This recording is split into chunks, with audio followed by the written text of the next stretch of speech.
السلام علیکم ورحمۃ اللہ وبرکاتہ نحمدہ ونصلی اما بعد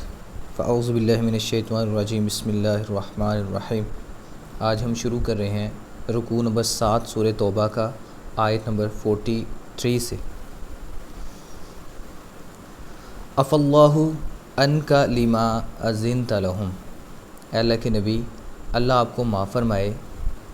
یا اللہ نے آپ کو معاف فرما دیا، آپ نے انہیں کیوں اجازت دے دی؟ یعنی آپ کے پاس کوئی منافق آیا اور اپنی کسی مجبوری کا بہانہ بنا کر جہاد سے رخصت چاہی تو آپ نے اپنی نرم مزاجی کی وجہ سے اسے اجازت دے دی۔ اب اس شخص کو گویا سند مل گئی کہ میں نے حضور صلی اللہ علیہ وسلم سے رخصت لے لی ہے، جہاد کے لیے نکلنے کا ارادہ تو اس کا تھا ہی نہیں، مگر اجازت مل جانے کی اس کی منافقت کا پردہ چاک نہیں ہوا۔ اجازت نہ ملتی تو واضح طور پر معلوم ہو جاتا کہ اس کو حضور کے ساتھ جانے کا ارادہ تھا یا بھی نہیں، جس کے بارے میں ہم نے کل بھی پڑھا تھا۔ اسی طرح کئی منافقین آئے اور اپنی مجبوریوں کا بہانہ بنا کر آپ سے رخصت لے گئے، حتیٰ یتبین لک الذین صدقوا وتعلم الکاذبین، یہاں تک کہ آپ کے لیے واضح ہو جاتا کہ کون لوگ سچے ہیں اور آپ جان لیتے کہ کون جھوٹے ہیں۔ کل بھی میں نے بتایا تھا اللہ کے نبی کے پاس ایک منافق آیا اور اس نے آ کر جو ہے نا کل ایک بہانہ میں نے آپ کو بتایا تھا کہ اس نے آ کر کہا اللہ کے نبی روم کی عورتیں خوبصورت ہیں تو ان کے ساتھ اگر میں وہاں جاؤں گا فتنے میں مبتلا ہو جاؤں گا، تو اس کے بارے میں اللہ کے نبی آپ نے اس کو اجازت کیوں دے دی، اس کے بارے میں کہا جا رہا ہے۔ تو آیت نمبر 44، لا یستأذنک الذین یؤمنون باللہ والیوم الآخر ان یجاہدوا باموالہم وانفسہم۔ لا یستأذنک، وہ لوگ جو اللہ پر یوم آخرت پر ایمان رکھتے ہیں وہ آپ سے اجازت کے طلب ہی نہیں ہو سکتے، کیونکہ وہ جہاد نہ کریں اپنے اموال اور اپنی جانوں کے ساتھ۔ سچے مومن ایسی صورتحال میں ایسا کبھی بھی نہیں کر سکتے، وہ جہاد سے معافی کے لیے درخواست کریں، کیونکہ وہ جانتے ہیں کہ جہاد فی سبیل اللہ ایمان کا لازمی تقاضا ہے۔ واضح رہے کہ سورہ حجرات کی آیت نمبر 15 میں ایمان کی جو تعریف ڈیفینیشن کی گئی ہے، اس میں تصدیق قلبی اور جہاد فی سبیل اللہ کو واضح طور پر ایمان کے جو ہے نا وہ ارکان قرار دیا گیا ہے۔ یہ مضمون قبل از سورہ انفال میں آیت نمبر 2 اور آیت نمبر 74 کے مطالعہ میں بھی یہ زیر بحث گزر چکا ہے۔ اس میں جہاد فی سبیل اللہ کو واضح طور پر ایمان کی شرط قرار دیا گیا ہے۔ واللہ علیم بالمتقین، اور اللہ متقی بندوں سے خوب واقف ہے۔ آیت نمبر 45، انما یستأذنک الذین لا یؤمنون باللہ والیوم الآخر وارتبت قلوبہم، اور آپ سے رخصت تو وہی مانگ رہے ہیں جو اللہ اور یوم آخرت پر ایمان نہیں رکھتے اور ان کے دل شکوک میں یعنی شبہے میں پڑے ہوئے ہیں، شک میں پڑے ہوئے ہیں۔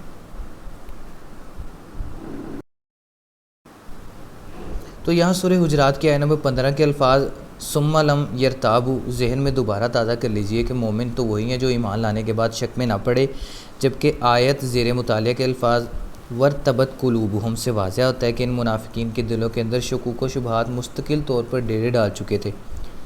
فہم فی ریبہم یترددون، اور وہ اپنے اسی شک و شبہ کے اندر متردد ہو گئے ہیں، متردد ہیں۔ اپنے ایمان کے اندر پیدا ہونے والے شک و شبہات کی وجہ سے وہ تذبذب میں پڑے ہوئے ہیں، بے چینی میں ہیں، اور جہاد کے لیے نکلنے کے بارے میں فیصلہ نہیں کر پا رہے۔ وَلَوْ أَرَادُوا الْخُرُوجَ لَأَعَدُّوا لَهُ عُدَّةً، اور اگر انہوں نے نکلنے کا ارادہ کیا ہوتا تو اس کے لیے ساز و سامان فراہم کرتے۔ ایسے طویل اور کٹھن سفر کے لیے بھرپور تیاری کی ضرورت تھی، بہت ساز و سامان درکار تھا۔ میں نے آپ کو بتایا تھا کہ یہ تبوک کا سفر جو ہے نا وہ بہت زیادہ مشکل تھا، سواری کا بندوبست کرنا تھا، مگر اس کی تیاری کے لیے ان کا کچھ بھی نہ کرنا اور ہاتھ پر ہاتھ دھرے بیٹھے رہنا خود ہی ثابت کرتا تھا کہ ان کا جانے کا ارادہ نہیں ہے۔ وَلَٰكِن كَرِهَ اللَّهُ بَعَثَهُمْ فَثَبَّتَهُمْ وَقِيلَ اقْعُدُوا مَعَ الْقَاعِدِينَ، لیکن حقیقت یہ ہے کہ اللہ نے پسند ہی نہیں کیا ان کا اٹھنا، ان کو روک دیا اور کہہ دیا گیا کہ بیٹھے رہو تم بھی بیٹھنے والوں کے ساتھ۔ اس فرمان میں جو حکمت تھی اس کی تفصیل جو ہے نا اگلی آیت میں اللہ بیان فرما رہے ہیں۔ لَوْ خَرَجُوا فِيكُمْ مَا زَادُوكُمْ إِلَّا خَبَالًا، یہاں پہ اللہ فرماتے ہیں اگر یہ نکلتے تمہارے ساتھ تو ہرگز اضافہ نہ کرتے تمہارے لیے مگر خرابی میں، فساد میں ہی اضافہ کرتے۔ ان کے دلوں میں چونکہ روگ تھا اس لیے لشکر کے ساتھ جا کر یہ بھی فتنے ہی اٹھاتے، طرح طرح کی سازشیں کرتے اور مسلمانوں کو باہم لڑانے کی کوششیں کرتے، لہذا ان کے بیٹھے رہنے اور سفر میں آپ لوگوں کے ساتھ نہ جانے ہی میں بہتری تھی۔ گویا بندہ مومن کے لیے اللہ تعالیٰ کی طرف سے ہر طرح خیر ہی خیر ہے، جبکہ منافق کے لیے ہر حالت میں نقصان ہی نقصان ہے۔ ولا اوزعوا خلالکم، اور گھوڑے دوڑاتے تمہارے مابین، یبغونکم الفتنہ، فتنہ پیدا کرنے کے لیے، وفیکم سماعون لہم، اور تمہارے اندر ان کے جاسوس بھی ہیں، واللہ علیم بالظالمین، اور اللہ تعالیٰ ظالموں سے خوب واقف ہیں۔ اس کا دوسرا ترجمہ یہ ہے کہ تمہارے درمیان ان کی باتیں سننے والے بھی ہیں، یعنی تمہارے درمیان ایسے نیک دل اور سادہ لوگ مسلمان بھی ہیں جو ان منافقین کے بارے میں حسن ظن رکھتے ہیں۔ ایسے مسلمانوں کے ان منافقین کے ساتھ دوستانہ مراسم بھی ہیں اور ان کی باتوں کو بڑی توجہ سے سنتے ہیں۔ چنانچہ اگر یہ منافقین تمہارے ساتھ لشکر میں موجود ہوتے اور کوئی فتنہ اٹھاتے تو عین ممکن تھا تمہارے لیے وہ ساتھی جو اپنی سادہ لوہی کے باعث ان کے اٹھائے ہوئے فتنے کا شکار ہو جاتے، وہ جو بالکل سادے سے لوگ ہیں۔ تو آیت نمبر 48 میں اللہ فرماتے ہیں لَقَدِ ابْتَغَوُا الْفِتْنَةَ من قبل، یہ پہلے بھی فتنہ اٹھاتے رہے ہیں۔ اللہ فرماتے ہیں یاد رہے کہ یہی لفظ فتنہ اس حدیث میں بھی آیا ہے، جس کا علماء سو کے کردار کے سلسلے میں قبل از اس آیت نمبر 34 کے ضمن میں ہو چکا ہے، ٹھیک ہے۔ علماؤہم شر من تحت ایدیم السماء من عندہم تخرج الفتنۃ وفیہم تعود، یعنی ان علماء آسمان کے نیچے بدترین لوگ ہوں گے، فتنہ انہی میں سے برآمد ہوگا اور انہی میں لوٹ جائے گا، یعنی وہ آپس میں لڑائی جھگڑوں جو ہے نا فتویٰ پردازیوں اور تفرقہ بازیوں میں مشغول رہا کریں گے۔ تو نبی کریم صلی اللہ علیہ وسلم تو اے نبی، ان منافقین نے آپ کے خلاف سازشیں کرنے کا کوئی موقع ہاتھ سے نہیں جانے دیا۔ وَقَلَّبُوا لَكَ الْأُمُورَ، اور اے اللہ کے نبی، یہ لوگ آپ کے لیے معاملات کو الٹ پلٹ کرنے کی کوششیں کرتے رہے ہیں، یہ لوگ اپنی امکانی حد تک کوششیں کرتے رہے ہیں لیکن آپ کے معاملات کو تلپٹ کر دیں، یہ کوششیں کرتے رہے، حتیٰ کہ جاء الحق وظہر امر اللہ وہم کارہون، یہاں تک کہ حق آ گیا اور اللہ کا جو حکم تھا غالب ہو گیا، اللہ کا امر، اور انہیں یہ پسند نہیں تھا، یعنی جزیرہ نمائے عرب کی حد تک ان لوگوں کی خواہشیں اور کوششوں کی الراغم اللہ کا دین غالب ہو گیا۔ آیت نمبر 49 میں اللہ فرماتے ہیں وَمِنْهُمْ مَن يَقُولُ، ان میں سے کچھ ایسے ہیں جو کہتے ہیں یقول اذن لی ولا تفتنی، اور ان میں سے وہ بھی ہیں جو کہتا ہے کہ مجھے رخصت دے دیجیے اور مجھے فتنے میں نہ ڈالیے۔ یہ منافق اور مردود شخص جد بن قیس تھا، لعنہ اللہ علیہ، یہ منافق تھا۔ جب رسول صلی اللہ علیہ وسلم نے غزوہ تبوک کے لیے تیاری کا اعلان کیا تو یہ شخص آپ کے پاس حاضر ہوا اور عجیب استہزائیہ انداز میں آپ سے رخصت چاہی کہ حضور مجھے تو رہنے ہی دیں کیونکہ میں حسن پرست قسم کا انسان ہوں، اور لشکر جا رہا ہے شام کے علاقے کی طرف جہاں کی عورتیں بہت حسین ہوتی ہیں، روم کی عورتیں بڑی خوبصورت ہیں اور میں فتنے میں مبتلا ہو سکتا ہوں، وہاں کی خوبصورت عورتوں کو دیکھ کر خود پر قابو نہ کر سکوں گا، لہٰذا آپ مجھے اس فتنے میں مت ڈالیے، مجھے پیچھے ہی رہنے دیں۔ الا فی الفتنۃ سقطوا، آگاہ ہو جاؤ فتنے میں تو یہ لوگ پڑ چکے ہیں۔ اللہ کے نبی کو جہاد کا انکار کر کے یہ لوگ پہلے سے فتنے میں ہیں، یعنی یہ شخص اور اس کے دوسرے ساتھی تو پہلے ہی بدترین فتنے کا شکار ہو چکے ہیں اور اس طرح کے بہانے تراشنے کی جسارت کر رہے ہیں، اور یہ رویہ جس سوچ کی غمازی کر رہا ہے اس سے مزید بڑا فتنہ اور کیا ہو سکتا ہے۔ وَإِنَّ، اور بے شک جہنم لَمُحِيطَةٌ بِالْكَافِرِينَ، کافروں کا احاطہ کیا ہوا ہے جہنم نے۔ آیت نمبر 50 میں اللہ فرماتے ہیں ان تُصِبْكَ حَسَنَةٌ تَسُؤْهُمْ، اے نبی کریم صلی اللہ علیہ وسلم، آپ کو کوئی اچھی بات پہنچتی ہے تو انہیں وہ بری لگتی ہے، آپ کو کوئی کامیابی ملتی ہے تو کہیں گے کوئی اچھی خبر آپ کے لیے آتی ہے تو انہیں یہ ناخوشگوار گزرتا ہے۔ وَإِن تُصِبْكَ مُصِيبَةٌ يَقُولُوا قَدْ أَخَذْنَا أَمْرَنَا مِن قَبْلُ، اور اگر آپ کو کوئی تکلیف آ جاتی ہے تو کہتے ہیں کہ ہم نے اپنا معاملہ پہلے ہی درست کر لیا ہے، ہم نے تو اپنا راستہ پہلے نکال لیا تھا، ہم تو پہلے ٹھیک کہہ رہے تھے کہ ہمیں کوئی ان لوگوں کی طرف بیوقوف تھوڑے ہیں، ہم نے تو حالات پر بڑی پرکھ نظر رکھی تھی اور ممکنہ خطرے سے پہلے ہی ہم نے برے حالات سے اپنی حفاظت کا بندوبست کر لیا تھا، ہم نے تو قبل از وقت ہی یہ سارا کچھ کر لیا تھا۔ وَيَتَوَلَّوْا وَهُمْ فَرِحُونَ، اور وہ لوٹ جاتے ہیں اور خوشیاں مناتے ہیں، اس صورت میں حال میں بڑے شاداں اور فراہاں پھرتے ہیں اور مسلمانوں پر مصیبت آ گئی اور ہم بچ گئے۔ اگلی دو آیات مار کا حق و باطل کی صورت میں ایک بندہ مومن کے لیے بہت بڑا ہتھیار ہے، اس لیے ہر مسلمان کو یہ دونوں آیات زبانی یاد کر لینی چاہیے۔ اللہ فرماتے ہیں آیت نمبر 51 میں قُل لَن يُصِيبَنَا إِلَّا مَا كَتَبَ اللَّهُ لَنَا هُوَ مَوْلَانَا، آپ کہہ دیجئے کہ ہم پر کوئی مصیبت نہیں آ سکتی سوائے اس کے جو اللہ نے ہمارے لیے لکھ دی ہے، وہی ہمارا مولا یعنی دوست ہے۔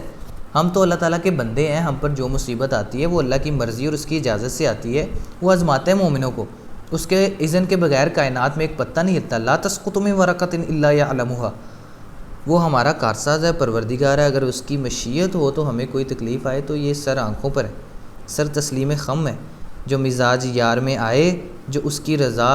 ہو ہم بھی اسی کی رضا پہ، اگر اس کی طرف سے کوئی تکلیف آتی ہے ما قدر اللہ۔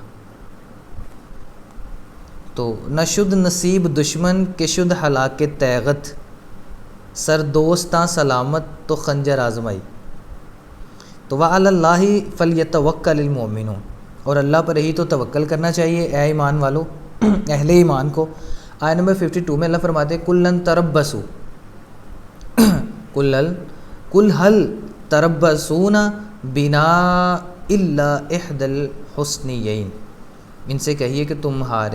ہمارے بارے میں کس شے کا انتظار کر سکتے ہو سوائے دو نہایت عمدہ چیزوں میں سے کسی ایک کے۔ حسنیین حسنہ کی تثنیہ ہے، جو احسن کی مؤنث ہے، یہ فعل التفضیل کا صیغہ ہے، چنانچہ حسنیین کے معنی ہے دو نہایت احسن صورتیں، اچھی صورتیں۔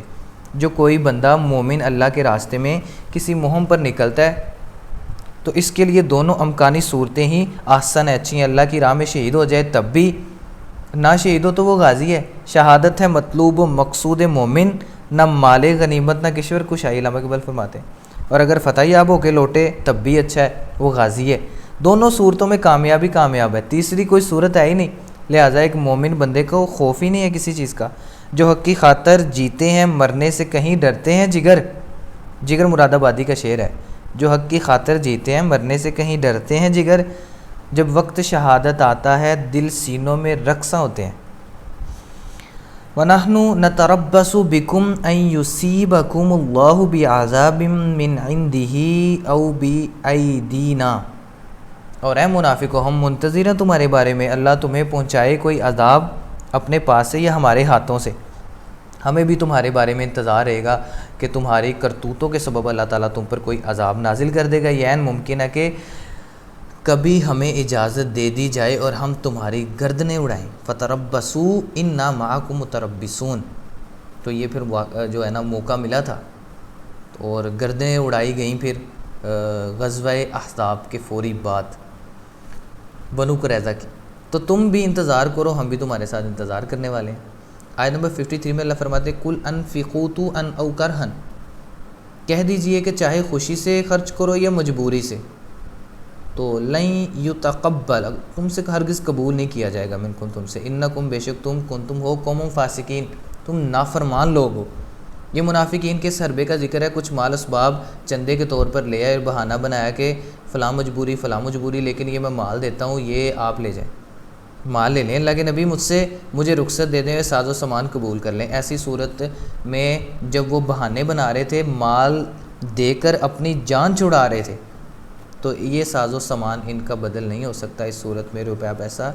تو اس طرح یہ اپنی جان نہیں چھڑا سکتے۔ آیت نمبر 54 میں اللہ فرماتے ہیں وَمَا مَنَعَهُمْ أَن تُقْبَلَ مِنْهُمْ نَفَقَاتُهُمْ إِلَّا أَنَّهُمْ كَفَرُوا بِاللَّهِ وَبِرُسُولِهِ، اور نہیں مانے ہوئی کوئی چیز ان سے ان کے جو ہے نا نفقات اموال کا خرچ کرنا یعنی کہ کو قبول کیا جاتا، مگر یہ انہوں نے کفر کیا ہے اور باللہ ورسولہ،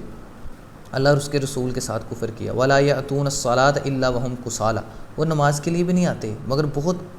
سستی کسل مندی سے۔ وَلَا يُنْفِقُونَ، اور وہ خرچ بھی نہیں کرتے، إِلَّا وَهُمْ كَارِهُونَ، مگر بڑے کراہت کے ساتھ کرتے ہیں۔ یعنی اب جو چندہ ہی لوگ پیش کر رہے ہیں وہ تو جان بچانے کے لیے دے رہے ہیں نا، ہم سے ساز و سامان لے لیا جائے ہماری جان بچ جائے۔ تو آیت نمبر 55 میں اللہ فرماتے ہیں فَلَا تُعْجِبْكَ أَمْوَالُهُمْ وَلَا أَوْلَادُهُمْ، اے اللہ کے نبی آپ کو ان کے اموال اور ان کے اولاد سے تعجب نہ ہو، ان کو دیکھ کر آپ لوگ یہ نہ سمجھیں کہ مال و دولت اور اولاد کی کثرت اللہ کے لیے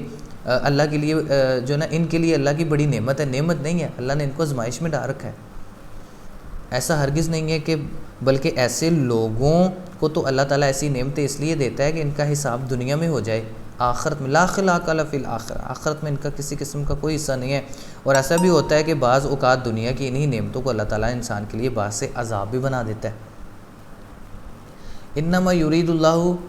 لیعذبہم بہا فی الحیات الدنیا، اللہ تو چاہتا ہے کہ انہیں چیزوں کے ذریعے سے انہیں دنیاوی زندگی میں عذاب دے۔ اللہ تعالیٰ کی طرف سے ایسے حالات بھی پیدا ہو سکتے ہیں کہ یہی اولاد جس کو انسان بڑے لاڈ پیار اور مانوں سے پالتا ہے، سو اس کے لیے سہان روح بن جائے، اور یہی مال و دولت جسے وہ جان جوکھن میں ڈال کر جمع کر رہا ہے اس کے لیے وہ بال جان بن جائے۔ وَتَضْحَكَ أَنفُسُهُمْ وَهُمْ كَافِرُونَ، اور ان کی جانیں نکلیں اسی حالت میں کہ وہ کافر تھے، اسی کفر کی حالت میں۔ اللہ تعالیٰ چاہتا ہے یہ لوگ دنیا کی زندگی میں اپنی دولت ہی سے لپٹے رہیں اور اپنی اولاد کی محبت میں اس قدر مگن رہیں کہ جیتے جی آنکھ نہ کھول سکے، حق کو دیکھ نہ سکے، پہچان نہ سکے، فرصت نصیب نہ ہو، اور اسی حالت میں یہ لوگ آخری عذاب کے مستحق بن جائیں۔ آیت نمبر 56 میں اللہ فرماتے ہیں وَيَحْلِفُونَ بِاللَّهِ إِنَّهُمْ لَمِنْكُمْ، اور وہ اللہ کی قسمیں کھا کھا کر کہتے ہیں ہم بھی آپ لوگوں کے ساتھ ہیں، کہ ہم بھی مسلمان ہیں، آپ لوگوں کے ساتھی ہیں، تمہاری بات کا اعتبار کیجیے، ہماری اعتبار کو وغیرہ وغیرہ یہ باتیں کرتے ہیں۔ وَمَا هُمْ مِنْكُمْ، لیکن یہ لوگ تم میں سے نہیں ہیں، اللہ کے نبی آپ میں سے نہیں ہیں۔ وَلَكِنَّهُمْ، لیکن وہ بے شک وہ قوم یفرقون، بلکہ اصل میں یہ ڈرے ہوئے لوگ ہیں، اصل میں یہ لوگ اسلام کے غلبے کے تصور سے خوف زدہ ہیں اور خوف کے مارے اپنے آپ کو مسلمان ظاہر کرتے ہیں۔ آگے اللہ فرماتے ہیں آیت نمبر 57 میں لو یجدون ملجأ او مغارات او مدخلا ولو الیہم وہم یجمعون، لولوا الیہم وہم یجمعون، اور اگر یہ پا لیں کہیں کوئی اپنا پناہ گاہ یا کوئی غار، ملجأ پناہ گاہ، او مغارات یا کوئی غار، او جو مدخلا لولوا یہ سر چھپانے کی جگہ، تو یہ اس کی طرف بھاگیں گے، وہم یجمعون، اور اپنی رسیاں توڑاتے ہوئے یہ بھاگیں گے۔ جیسے کوئی جانور خوف کے مارے اپنی رسی توڑا کر بھاگتا ہے، اسی طرح کی کیفیت ان پہ بھی طاری ہے، اضطراری کیفیت۔ اگر جزیرہ نماء عرب میں انہیں کہیں بھی پناہ مل جاتی تو یہ کسی بھی طرح کوئی ٹھکانہ جان بچانے کے لیے نظر آتا تو وہ خوف مارے یہاں سے بھاگ گئے ہوتے، لیکن اب جگہ نہیں ہے کہیں ان کے جانے کے لیے۔ آیت نمبر 58 میں اللہ فرماتے ہیں وَمِنْهُمْ مَن يَلْمِزُوكَ فِي الصَّدَقَاتِ،